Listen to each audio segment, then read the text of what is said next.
Yes. Okay, so I'll just play the video. 66-year male, who had undergone multiple intravitreal injections of Avastin, presented with persistent submacular hemorrhage. 27-gauge vitrectomy was done without base excision. Internal limiting membrane was peeled using ICG dye.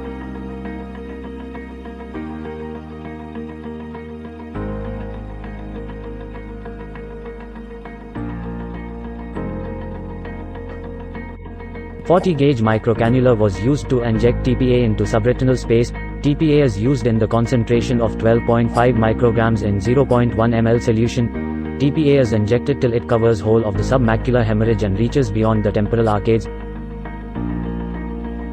Fluid-air exchange is done so that air replaces about 60% of the fluid in vitreous cavity. Air is then exchanged with SF6 gas.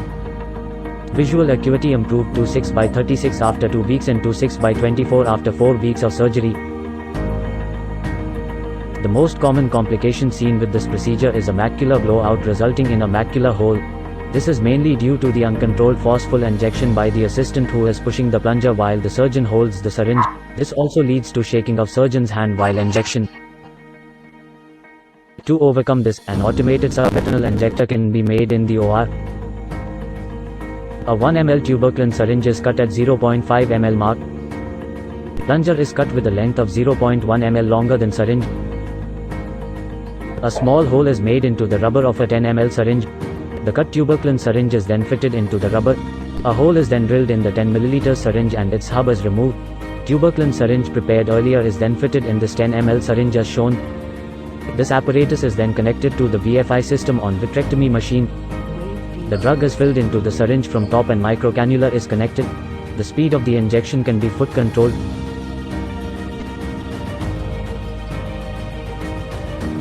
A 42-year female presented with macroaneurysm, pre-retinal, sub-ILM and subretinal hemorrhage.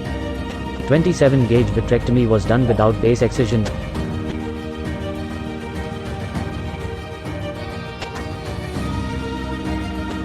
PVD was induced with the help of triamcinolone.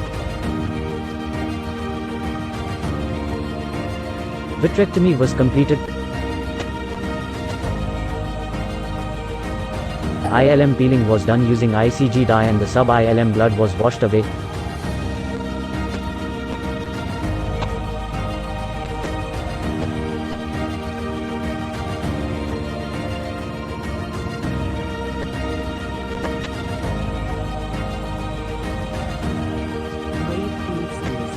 A 40-gauge microcannula connected to the subretinal injector was used to inject TPA in subretinal space.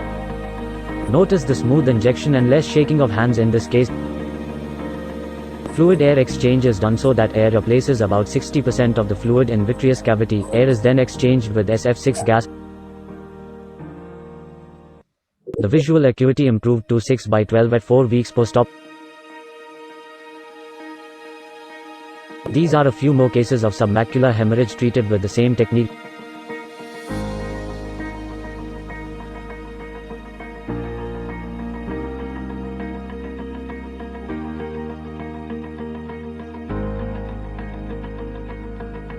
An 85-year-old male presented with hyphema, dense vitreous hemorrhage and total retinal detachment with subretinal hemorrhage. To begin, the infusion was placed in the anterior chamber to drain out hyphema. Anterior vitreous was removed and it was made sure that the infusion cannula was in vitreous cavity. Vitrectomy with base excision was done. Special care is taken while removing vitreous in these cases as it is hard to differentiate it from underlying detached retina. Total retinal detachment with massive subretinal hemorrhage was seen once the vitreous opacities were clear.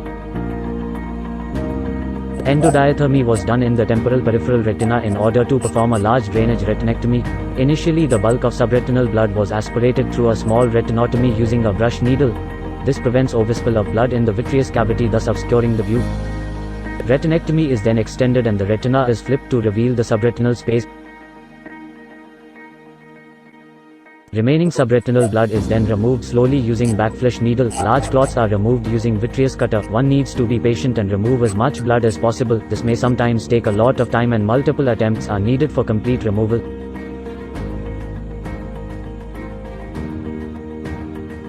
Once sufficient amount of blood is removed, then retina is flattened using perfluorocarbon liquid. Anterior blood clots and the peripheral retina can be excised at this stage. Fold on the retina was straightened using a soft tip backflash. Endolaser was done around retinal breaks and a 360-degree barrage laser was done to peripheral retina.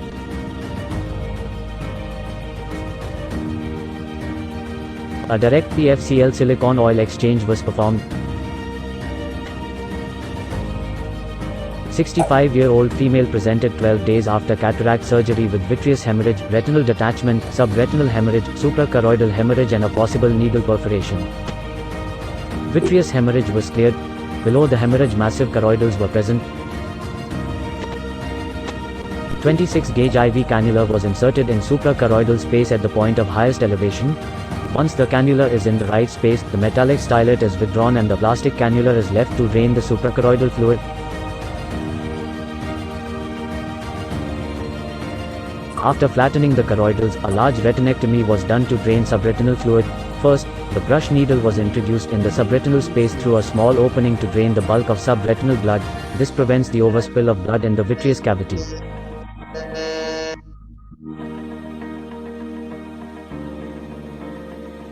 A chandelier light was inserted and PFCL was used to flatten the retina. This was followed by 360 degrees endolaser barrage and silicone oil injection.